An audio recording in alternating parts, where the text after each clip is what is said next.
Hi friends, welcome to my channel. Evening blog తీద్దాం, weather బాగుంది కదా అనేసి క్యామా చేశాను. బట్ వర్షం అయితే సైడ్ పడుతుంది. బట్ మా బిల్డింగ్లో అయితే వర్షం లేదు.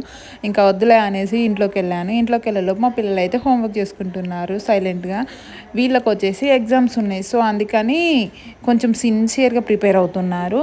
మా పాపకైతే చాలా ఇబ్బంది రాయడం. తను ఓరల్గా అడిగితే ఏదైనా చెప్తుంది. బట్ రైటింగ్ దగ్గరకు వచ్చేసరికి చాలా స్లో. ఎందుకంటే తను నర్సరీ చదవలేదు, డైరెక్ట్ ఎల్కేజీకే షిఫ్ట్ అయింది. అందుకనే స్లోగా ఉంది రైటింగ్లో.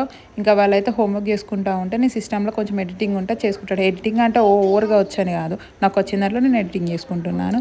ఇంకా అది అయిపోయాక అయితే నాకు ఏదైనా కొత్త సబ్స్క్రైబర్స్ వచ్చారనేది చెక్ చేశాను. సో తెలిసిందే కదా, యాజ్ యూజువల్ మనకి ఎవరు రారు, వచ్చారా లేదా అని చెక్ చేశాను క్యూరియాసిటీతో. ఇంకా మా పిల్లలకు కూడా హోంవర్క్ అయిపోయింది. వాళ్ళ హోంవర్క్ అయిపోయింది, బట్ పవర్ లేదు. సో పవర్ లేదు కదా మమ్మీ అనేసి ఇంకో మొబైల్, ఎక్స్ట్రా మొబైల్ ఉంటే దాంట్లో టార్చ్ ఆన్ చేసుకొని వాళ్ళు ఆడుకుంటూ ఉన్నారు. Thank you for watching.